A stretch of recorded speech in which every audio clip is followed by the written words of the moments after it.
Good morning. Welcome to this sacred space, made more sacred in this moment by the presence and attention of each and every one of us. If you are live streaming this morning, especially if you haven't done so before, please send us a quick note letting us know who you are and where you are, and whatever else is on your mind. There'll be an email address that will appear on the screen now. For those here in the sanctuary, let's turn towards the camera near the welcoming congregation banner and offer our greetings to those on the live stream. And now let's take a moment to greet one another.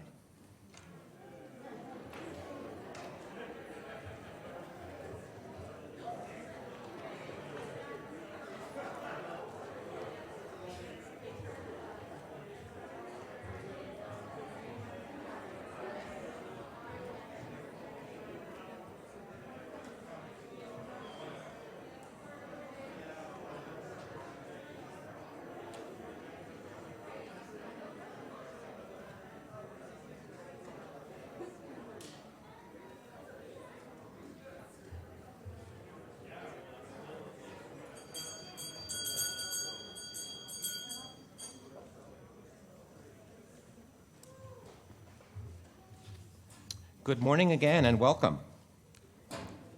My name is Stephen Parapellick. Harris Gibson and I are serving as today's worship associates, and we're delighted to be with you this morning, whether in person or virtually. Welcome to your joy, your hope, your pride, as well as your grief, your fear, your anger, even the parts of you that are not ready to be seen and heard. Thank you for joining us. We who strive to share a teaching of hope and peace, we welcome all in our doors, the joyful, the heartbroken, atheists and Christians, Muslims and Jews, straight and gay, lesbian, bisexual, transgender, all who are searching, seeking, looking for more meaning, service, and love.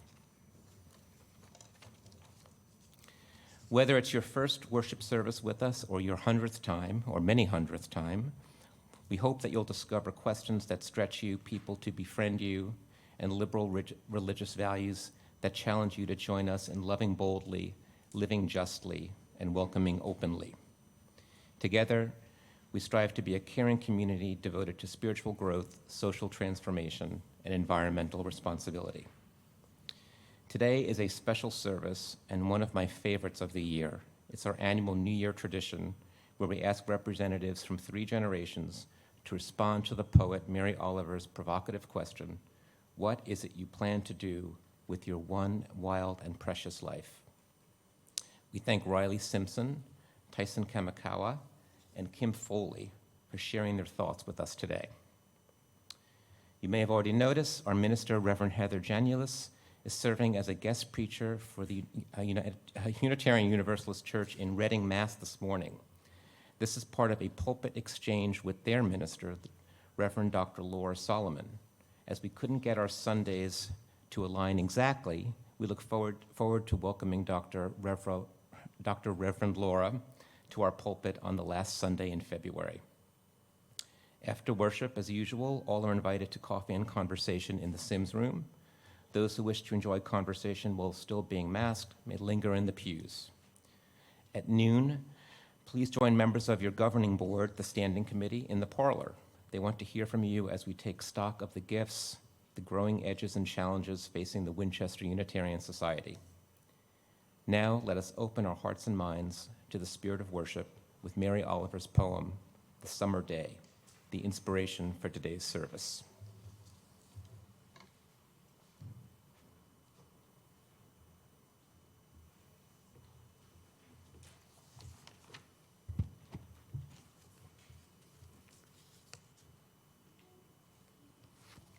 Who made the world? Who made the swan and the black bear? Who made the grasshopper? The grasshopper, I mean, the one who has flung herself out of the grass, the one who is eating sugar out of my hand, who is moving her head, moving her jaws back and forth instead of up and down, who is grazing around and gazing around with her enormous and complicated eyes. Now she lifts her pale forearms and thoroughly washes her face.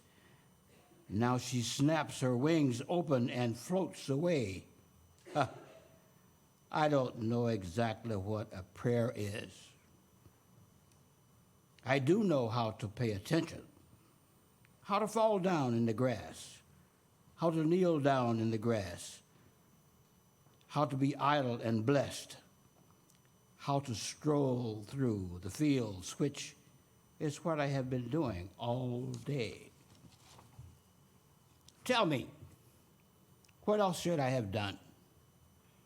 Doesn't everyone and everything die at last and too soon?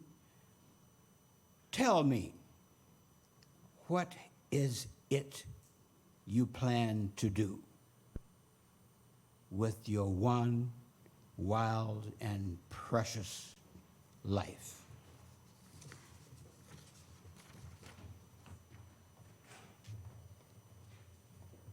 Thank you, Harris.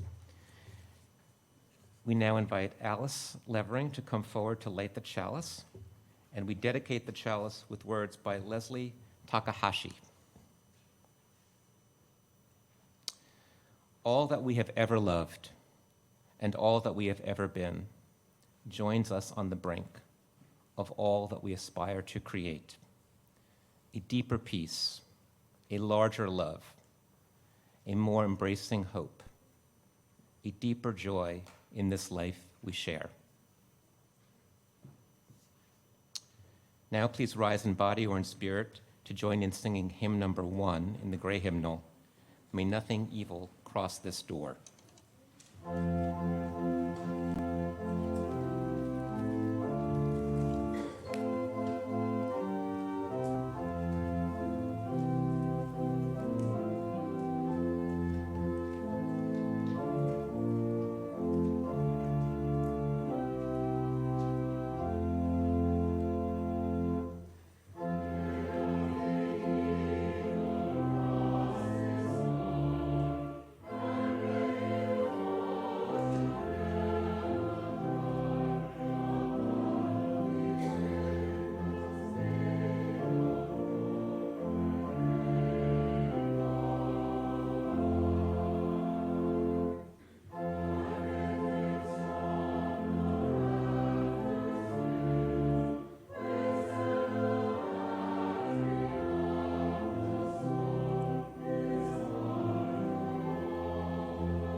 I would like to invite the children and anyone who would like to come forward for a story. Hello, Jeremiah and Alice, and big kids, and Calvin and Zara. I see Max. Is anybody else coming up? Emily. All right, we got a good group here. And we have a baby. Yay! Yay for the baby. Okay, so today the grown-ups are going to be listening to a service about that poem that you just heard. And the Spirit Play kids are going to be hearing a story about the Epiphany, which is something that, yeah, epiphanies are great. So this Epiphany that they're going to hear about is a story about Jesus' birth, when the rest of the world found out that Jesus was born and that he was special. So that's what the Christian story is about, and so that's what they will hear today. So I thought, poems, epiphany, hey, why don't we talk about poems and epiphany? Meow. So I have my ears on. Does anybody else have their ears? Oh, Calvin, you and I are the only ones with our ears on today. But feel free to be a cat without ears. It's fine. Okay. All right, great. We got lots of cats here. Okay, so epiphany is a big word. Who knows what that means? Does anybody? Emily, what do you think? Right, a sudden idea. Epiphany actually was the day the three kings got to the stable. The day the three kings got to the stable. That's the Christian story, right? And that's what they call epiphany. Anybody else have an idea about epiphany? Anyone have a sudden realization of what epiphany might mean? Epiphany, as just a plain old word, means like what Emily was saying, a sudden idea or a sudden understanding or realization. Something that comes along, bing, like that, like a light bulb, right? Bing, I just had an epiphany, right? Exactly, just like a light bulb, boom, right? Okay. Like basically getting help. Getting help, perfect. So, poems can often help us have what? What am I getting at here? What can they help us have? Just shout it out. Shout it out. An epiphany. Poems can help us have an epiphany. So, I'm going to read you a couple poems, and I'm going to help you figure out, well, I'm going to ask you to help me figure out, actually, what these poems are telling us or what we're experiencing in our understanding when we hear these words. And this is a leap, when we hear the words between the words. Does anyone know what I mean by that? Yeah, What? What, Jeremiah? it's basically the story to it. The story to it. Story to the Lord. Right, because in a poem, there aren't nearly as many words as there are in like a long story, right? A poem uses important words and leaves out some of the others to try and help you make those connections, that sudden understanding, that epiphany. Okay. Whoosh. There's a wall between you. Imaginary but forceful. Okay. So, poems use fewer words, like I said, but they're important words, okay? They're words that can help you paint a picture in your mind. They're words that can give you a sound, right? A certain sound that makes you feel a certain way or think a certain thing, right? So I am going to read you one poem. Well, I'm actually going to read you a few, but bear with me. This is the first one. And this is a poem written by Langston Hughes, who's a great American writer who was black, and he writes a poem here, a little bit about the black experience in America. I'm not going to read the whole thing because it's long and super awesome, so please read it later. But we don't have time for it all right now. And I want you to get the feeling of what Langston Hughes is trying to say about this experience, okay? So pay attention to the words, the sounds, and maybe the words between the words. Okay? Droning a drowsy, syncopated tune, rocking back and forth to a mellow croon, I heard a Negro play down on Lenox Avenue the other night by the pale, dull pallor of an old gas light. He did a lazy sway. He did a lazy sway to the tune of those weary blues.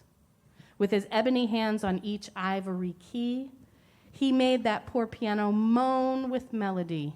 Oh, blues, swaying to and fro on his rickety stool. He played that sad, raggy tune like a musical fool. Sweet blues. Oops. Coming from a black man's soul. Oh, blues. Okay, so what do you think of that? It gets even better, just FYI, but you get the idea, I think. You'll feel all blue, all... What are some of the words? I heard words like drowsy, weary, lazy sway. What do you think Langston Hughes wants us to feel when he uses those words? The piano moan, right? Those are kind of make you maybe feel a little bit, a little calm, maybe a little bit thoughtful or sad, right? Exactly. Yeah, right, Zara. Anybody else have thoughts on that? Anyone else notice other words? How about the sharp, pointy words like other night and old gas light? Those are very pointy and sharp, aren't they? Those aren't so dreary, lazy sway, right? Okay, I'm getting ahead of myself. I love poetry, so this is going to be a long one, folks. Okay, so those are some thoughts and feelings that Langston Hughes maybe was trying to help us feel about the blues, right? About the music called the blues. Now I'm going to read you another poem by Emily Dickinson, who's one of my favorite poets. She was a woman who lived a long time ago, and she led a very quiet life. And so when you hear those words, you think this is going to be a boring, old, stuffy poem. But oh gosh, no, pay attention, because it's not. I want you to listen, I want you to think, I want you to feel, right? And I want you to pay attention to the words, to the pictures you think, and to the words between words. I'm nobody. Who are you? Are you nobody too? Then there's a pair of us. Don't tell. They'd advertise. You know. How dreary to be somebody.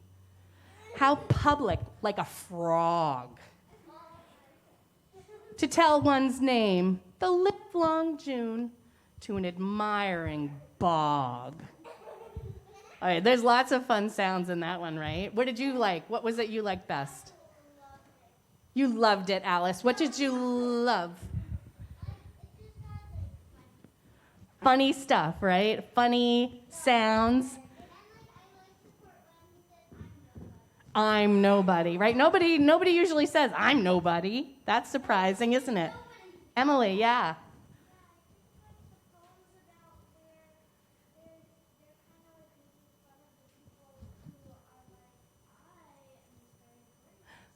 Yeah, they're making fun. They're poking gentle fun at someone who thinks they're more important maybe than other people, right? Yeah, exactly. And so why do you think Dickinson would be doing that?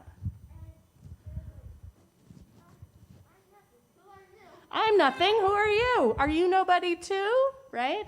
So what do you think she's trying to tell you guys? What's she trying to say? What kind of feelings is she trying to convey? She's shy. Yeah. That makes sense. Yep.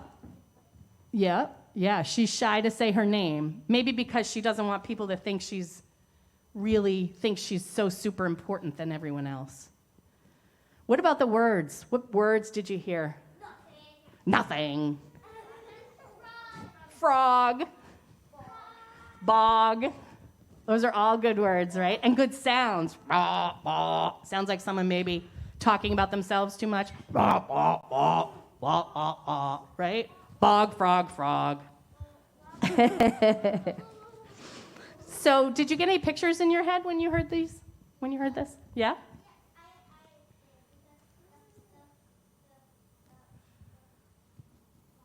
The frog. You saw a picture of a frog in your head. And was he going, bah, bah, bah, bah, bah, bah? Yeah.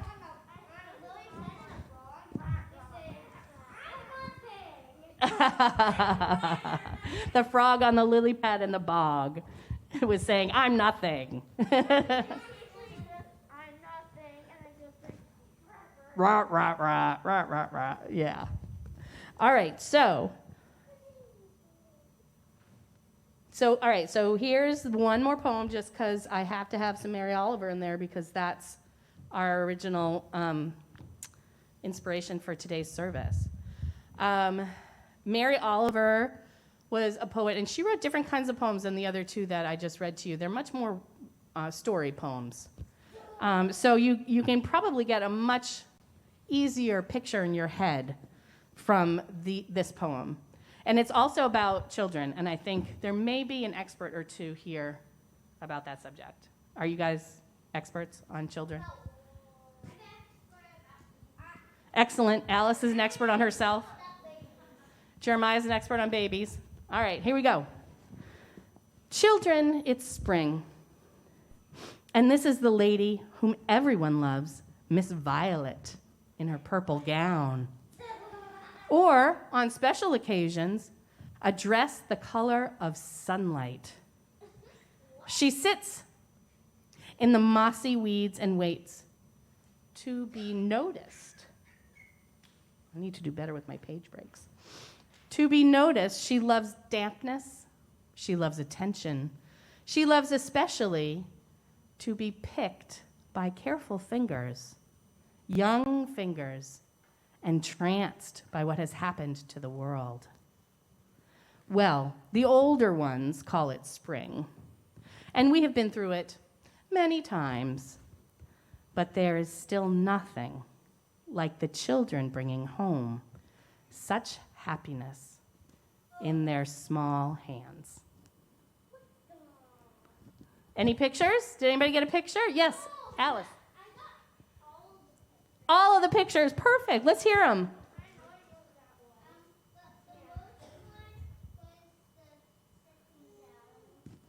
The most one was the sitting down. Yeah. Anybody else? I got kind of confused You- because I got one picture in my mind, but the same thing was going home. Oh, you got one picture in your mind, and then she said going home, and you're like, wait, Wait, I thought we were looking at violets. Yeah, violets. Oh, violets don't have an expression to go home. Exactly. What? Alice. And I did this week and I like attention. Uh-huh. You like oh, I see what you're saying. You like attention too, just like the violet. Yeah. I think most of us like attention, right? Did any of these poems give you an understanding? Did they help you maybe have an epiphany? It confused you even more, Zara. Well, maybe your epiphany is coming later. All right. Maybe during Ari your epiphany will come. Okay? All right. So we're all gonna go to RE while the grown-ups sing us out.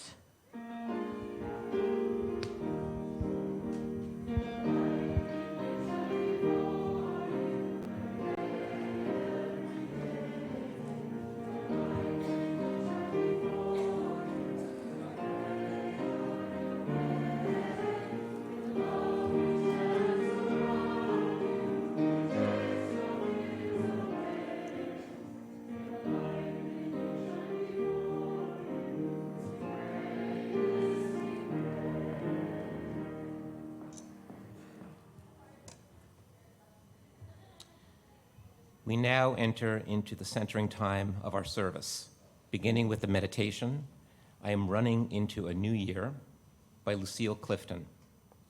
After the meditation, we will take part in a ritual kindling of the light, a time to light a candle here or at home in recognition of a joy, a sorrow, or a concern we hold within. During the kindling of the light, if you would like a candle brought to you here in the sanctuary, please raise your hand and I will do so. After we kindle the light, we will be together in a time of shared silence, out of which we will sing the hymn 128 in the gray hymnal, For All That Is Our Life. Later in the service, we will sing the fourth verse of this hymn a few more times, so please keep your hymnal close at hand. Lucille Clifton writes, I am running into a new year, and the old years blow back like a wind that I catch in my hair, like strong fingers, like all my old promises, and it will be hard to let go of what I said to myself, about myself, when I was 16 and 26 and 36 even 36, but I am running into a new year, and I beg what I love, and I leave to forgive me. Let us now kindle the light.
We now invite our generational speakers to answer the question, what is it you plan to do with your one wild and precious life?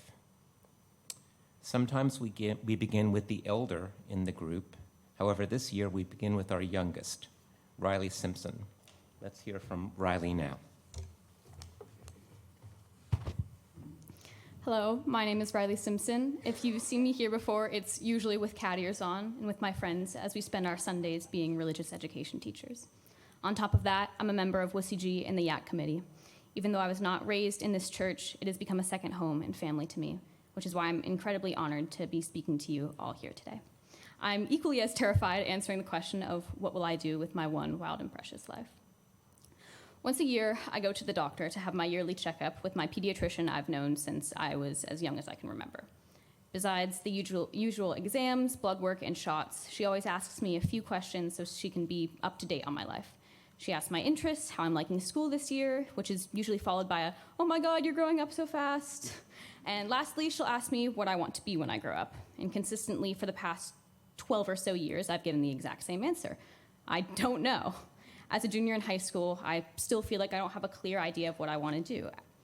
The only way I can describe it is it feels like I'm at a bustling intersection with so many directions to go, and I have no clue what lane to be in, or where to go, or if I'm supposed to signal or stop or wait.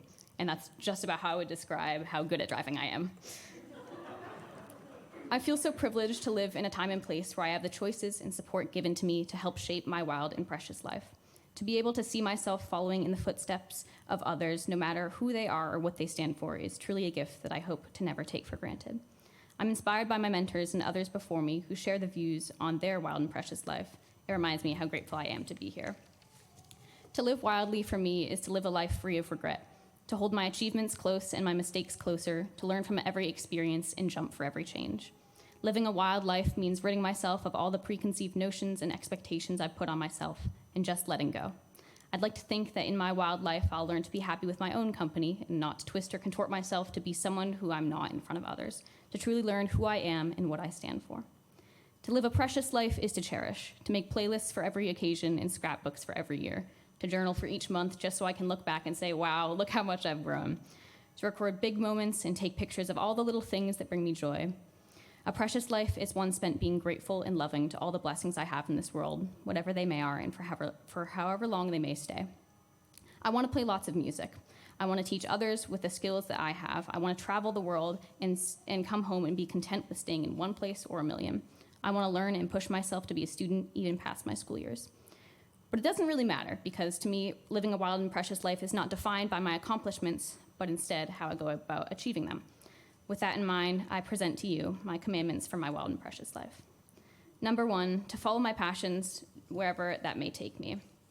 As my parents would probably mention, I've cycled through dozens of activities and hobbies throughout the past 16 years. Gymnastics trophies have been replaced with ballet shoes, and then guitar picks, and then bass strings.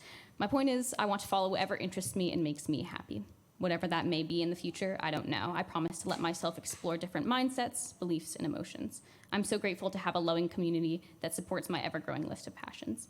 I wish to live my life free of the restraints of being defined by one singular aspect of my life. Number 2, to be true to myself. I'm at an age where I feel very moldable depending on the people that I'm with. I'm increasingly aware of the faces I put on for certain crowds or the shapes I contort myself into for other people to think highly of me. I'm not saying any of these versions are fake, but in the future I strive to only be myself. I will not let myself be constricted by labels or numbers, compliments, or insults. To be true with myself is to be honest with my body, mind, and voice, regardless of what others around me say or think about it. Being honest with myself now will allow myself to be free from the negative views of others in the future. Number 3, to spread the love that I have been shown. The number 1 thing that this congregation has taught me is to be unrelentingly kind. In my journey from Winchester to Philadelphia and West Virginia last year with WCG, not only did I form strong connections with the new people we met along the way, but I was also shown so much love by my fellow peers. As all of WCG knows, this trip was incredibly valuable to me as it was one of the most life-changing experiences I've had. On one of our last nights in the Big Creek People in Action building in the mountains, I shared a very vulnerable speech with the group. I was very terrified of talking, yet when I finished, almost every single person came up and gave me a hug and expressed how proud they were of me for sharing something so personal. The love they gave me on that day gives me the confidence to stand up here and speak with the whole congregation today, as well as the confidence to spread the love I felt after receiving so much kindness from them. I want to spread that love wherever I go. I left my mark in a mural in West Virginia before we turned to Winchester, displaying the lyrics, "Love with every stranger, the stranger the better." These lyrics from a Hozier song speak clearly to my last commandment, to love everyone and everything as they have loved me. And that's it. That's my 3 commandments on how I will live my wild and precious life. It sounds a little too simple: follow my passions, be true to myself, and love all. But there's no other way I'd want to live my life. This life is only mine, and I smile looking forward and seeing my whole wild and precious life in front of me. Thank you.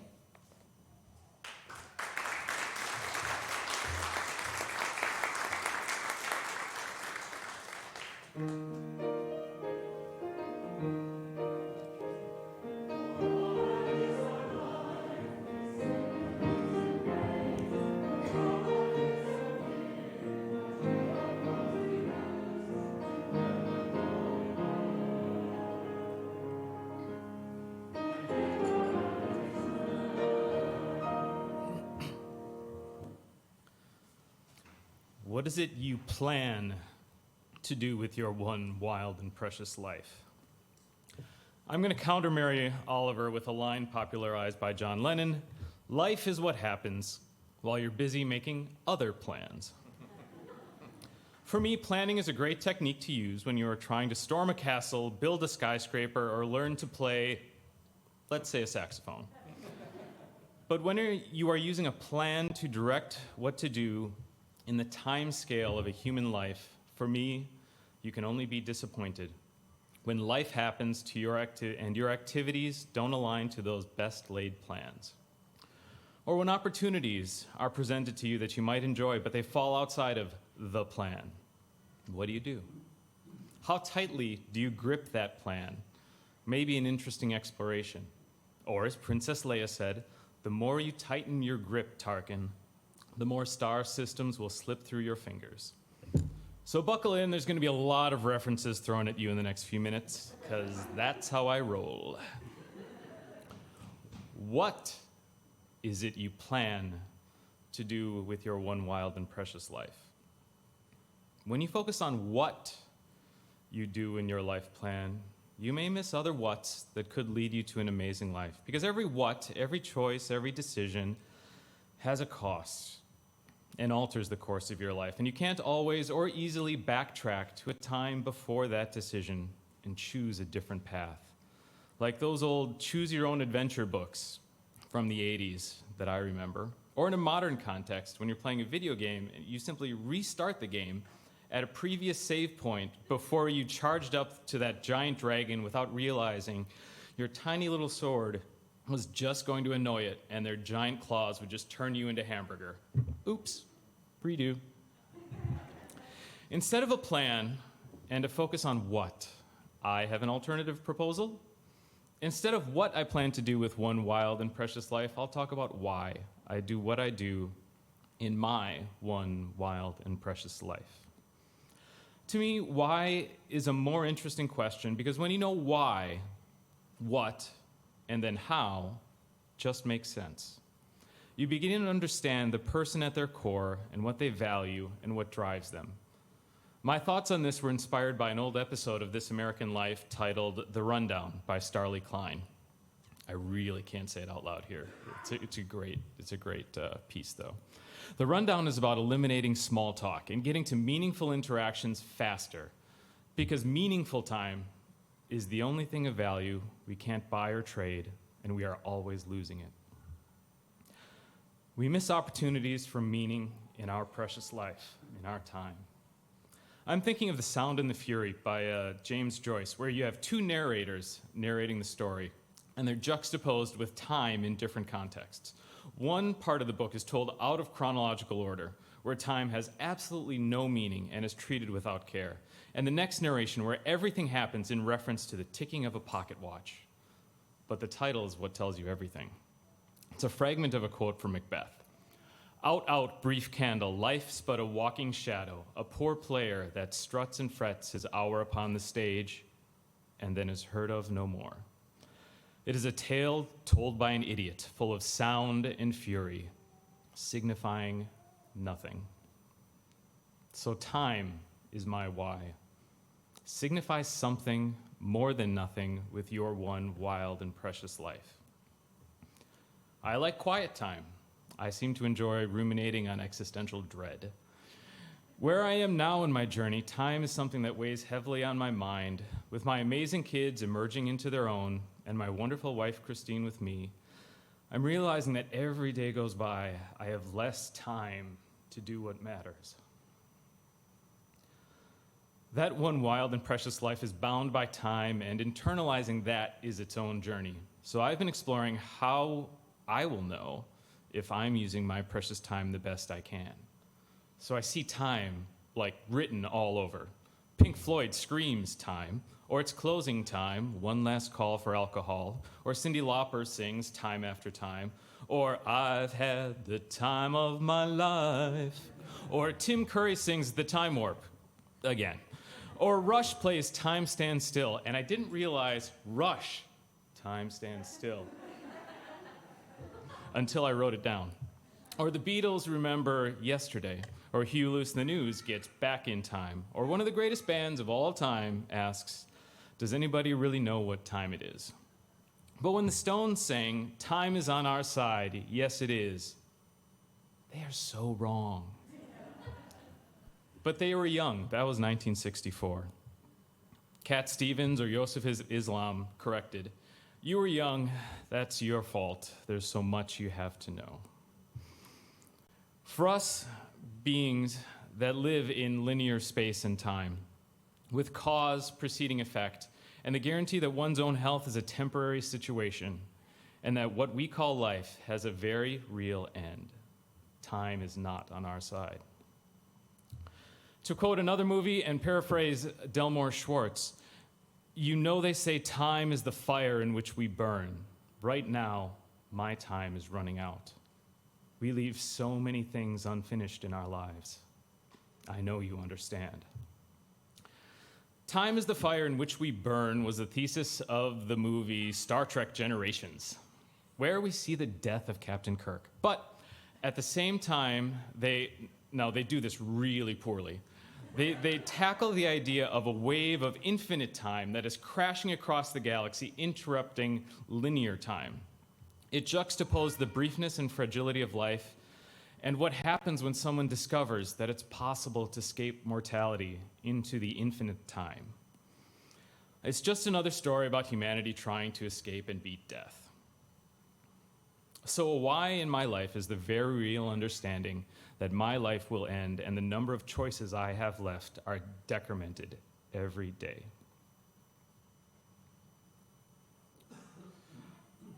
In my exploration of how to make good choices with my time, I thought a lot about authenticity and perhaps aligning those decisions on authentic experiences.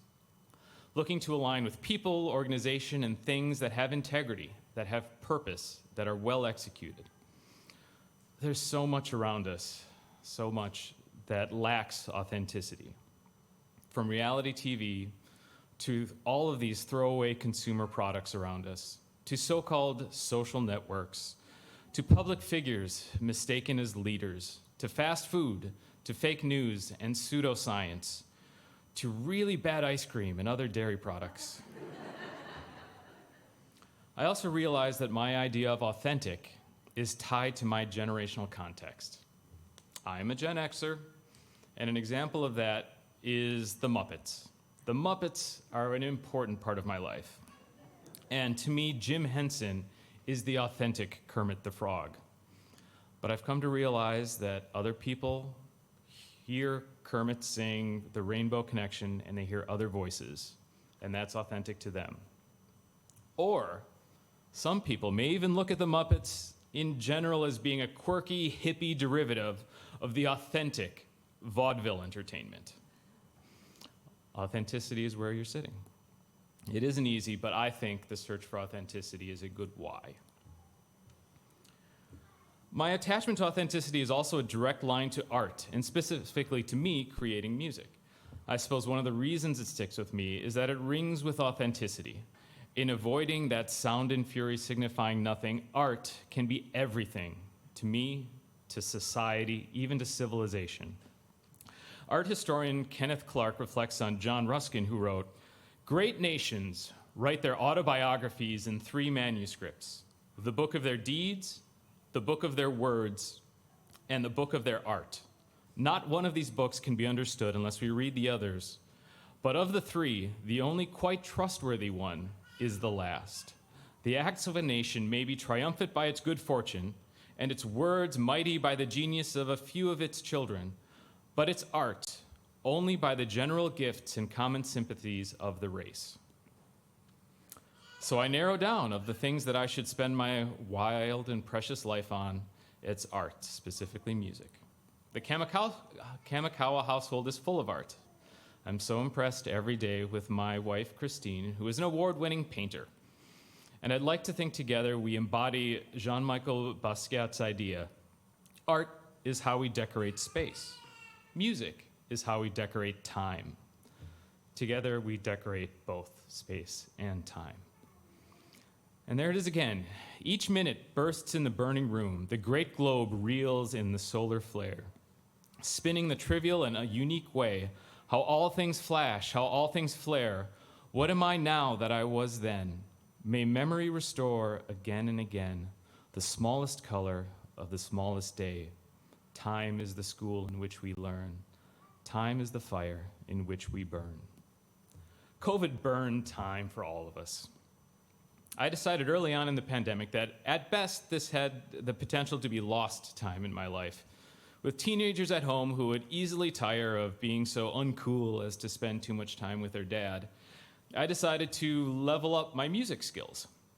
Level up, meaning a term from video games again, where you need to increase your character's capabilities or level in order to meet the next harder challenge and eventually finish the game. Again, Gen Xer here. So video games, yes, are an authentic art form. So do any of you think about leveling up your life? It's an adaptive mindset and requires you to put yourself in situations where you are increasingly vulnerable to higher levels of monsters as you reach up to a new level, and then as you master that level, you're rewarded with yet another opportunity to look like a fool at a higher level with increased challenges. I've worked hard and engaged teachers to help increase my level of music in the last 3 years, and it's amazingly rewarding. I'm hitting another level now where I have another set of skills down, but also now realize how much further I have to go to thrive at this level. As time creeps up on me, I'm trying to look at what the next decades of my life will be and what I want my mind and body to be able to do in those years. I worry about my mind and how to keep it. Music is also perfect therapy here. There's decision for me that this decision in music checks all the boxes. It checks the box of art. It also lights up neurons across the brain's logical and creative sides, I hope, helping with neuroplasticity and long-time brain health so I can stay as sharp as possible for as long as I can, or at least think I'm still sharp.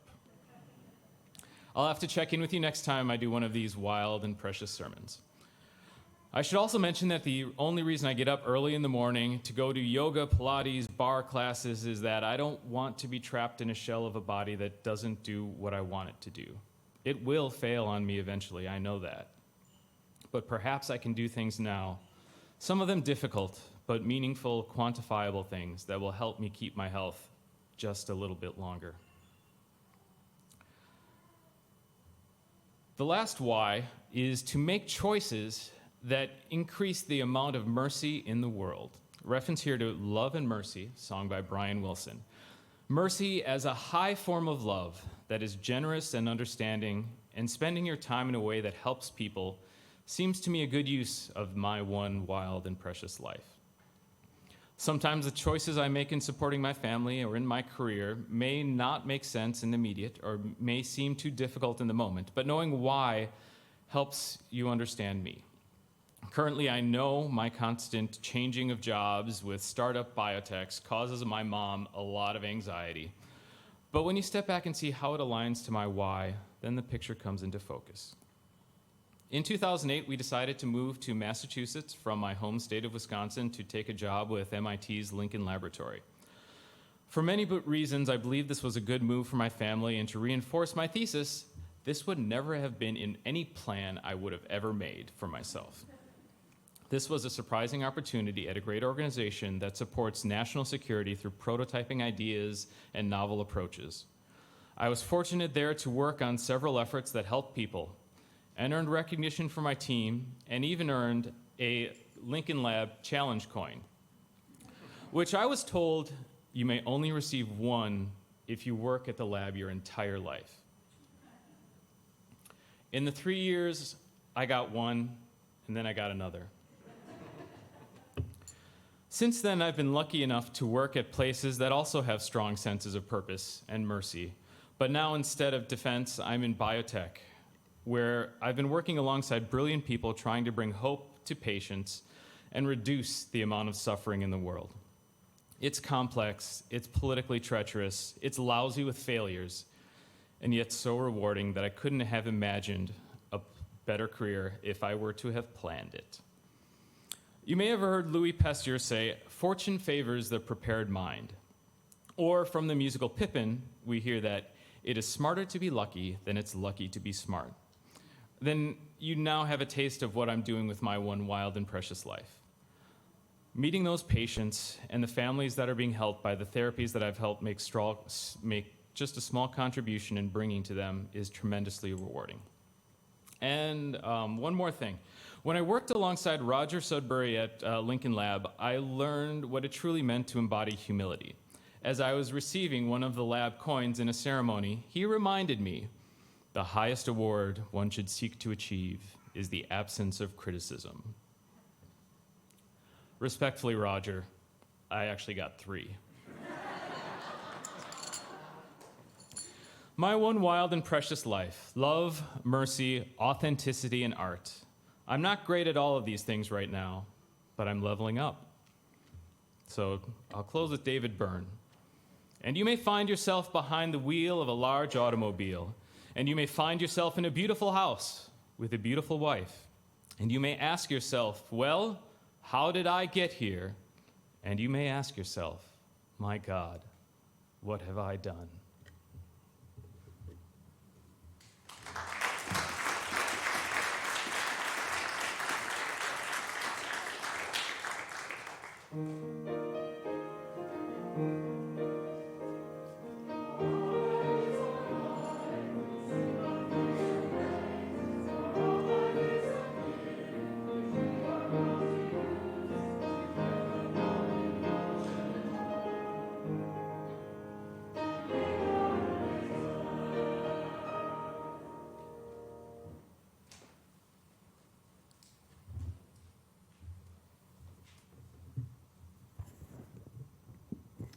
Good morning, everyone. My name is Kim Foley, and for those of you who don't know me, I am the mother of 3 children, grandmother of 8 grandchildren, and I have worked as a nurse for 53 years.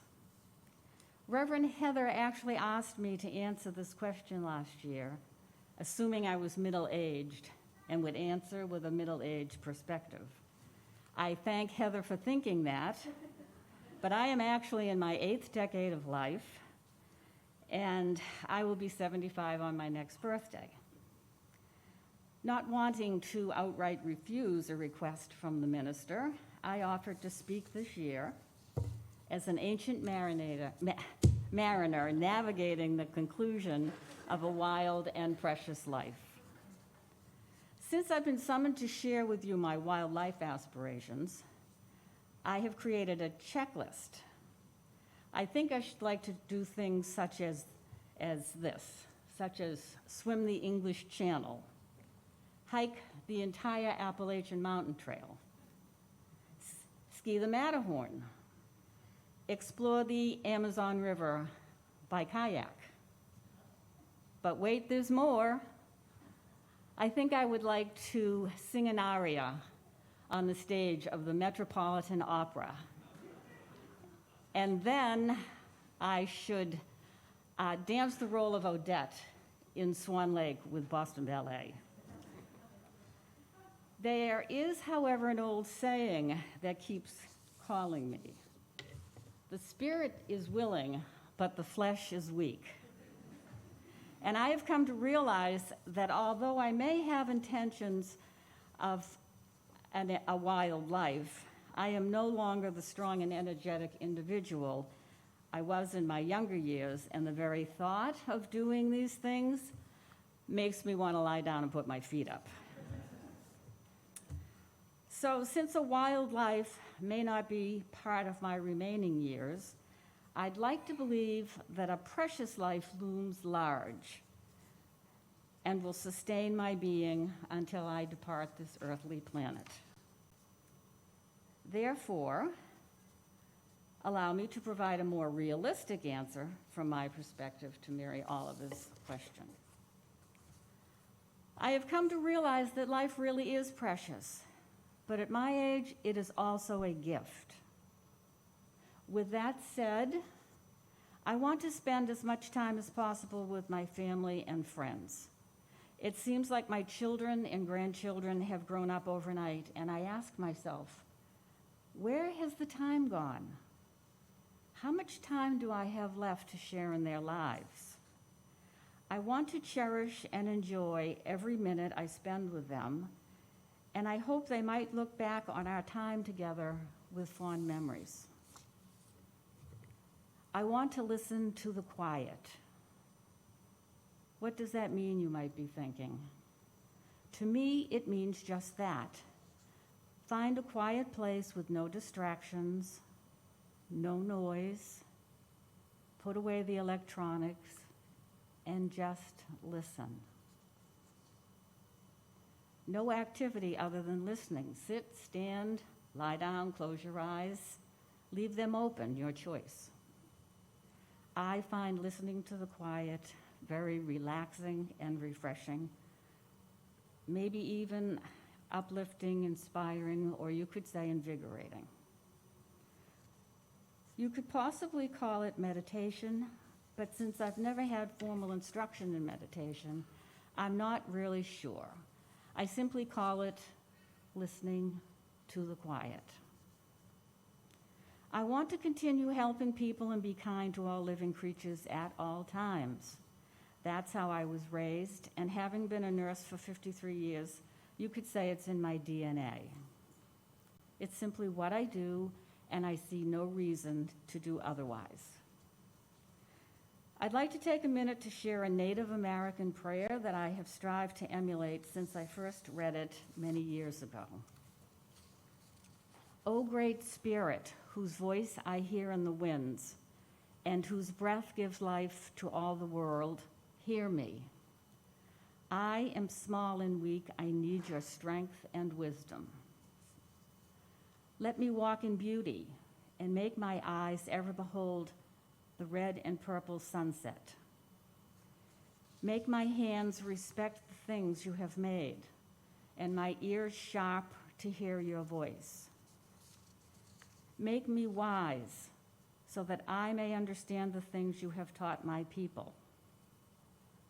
Let me learn the lessons you have hidden in every leaf and rock.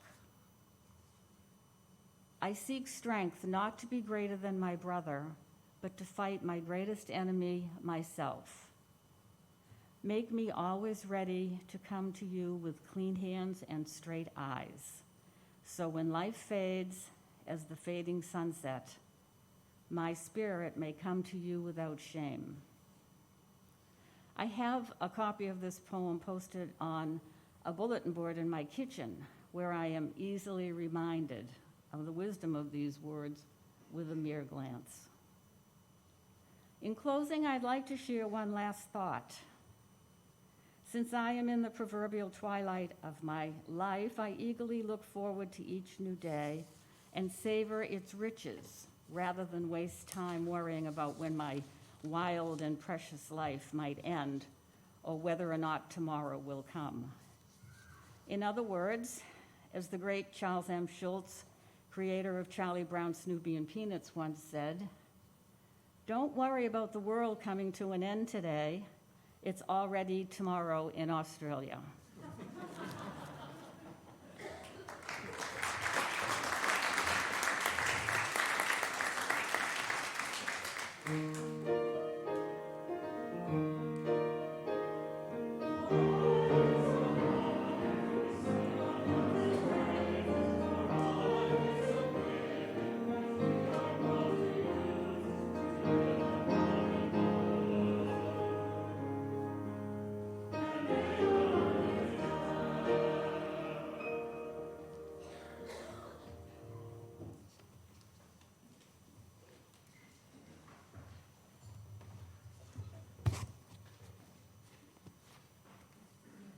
hope no one is going to let their precious life end before we can get the offering.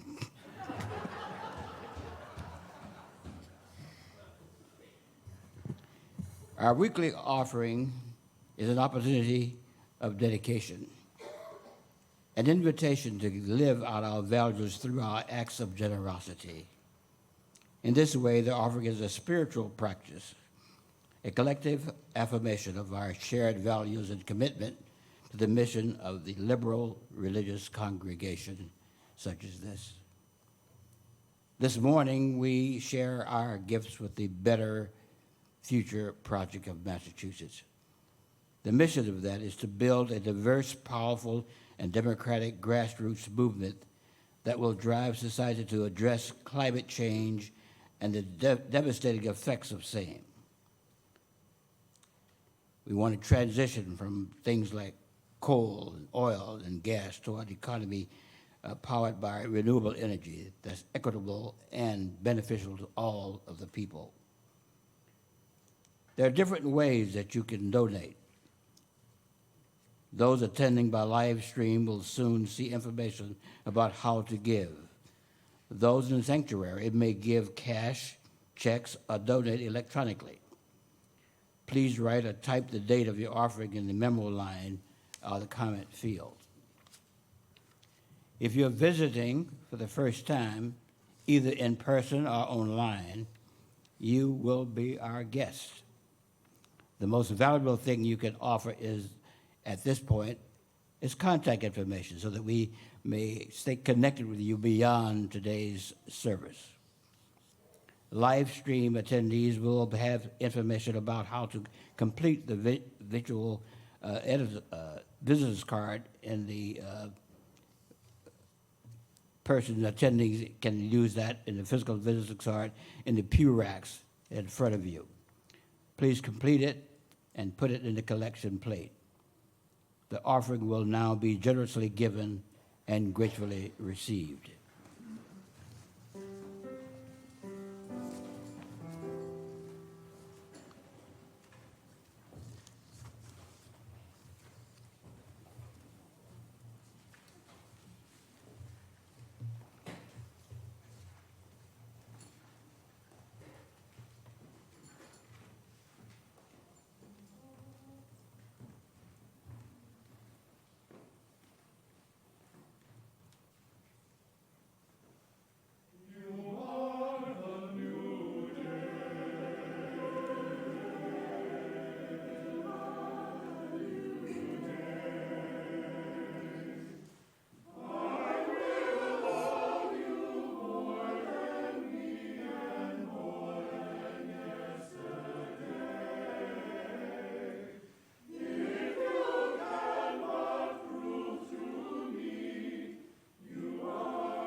Those who wish to do so are invited to join in the unison affirmation. We gather not for ourselves alone, but to use our common power to build the beloved community within and beyond these walls. We create and reaffirm this covenant this day to make justice flourish, to practice compassion amidst differences, and to embody transformative love. Please rise in body or in spirit to join in singing the hymn number 108 in the gray hymnal.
Mindful of our highest aspirations, bound by common faith and purpose, and yet the beginning with ourselves as we are, let us move forward together in our unending quest for dignity, justice, and love.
Please join me in Harris in reciting the words for extinguishing our chalice.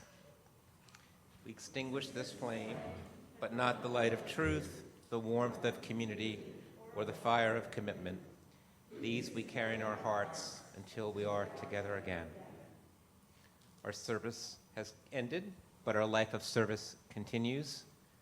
Please join us for coffee in the Sims room and then for conversation in the parlor at around noon.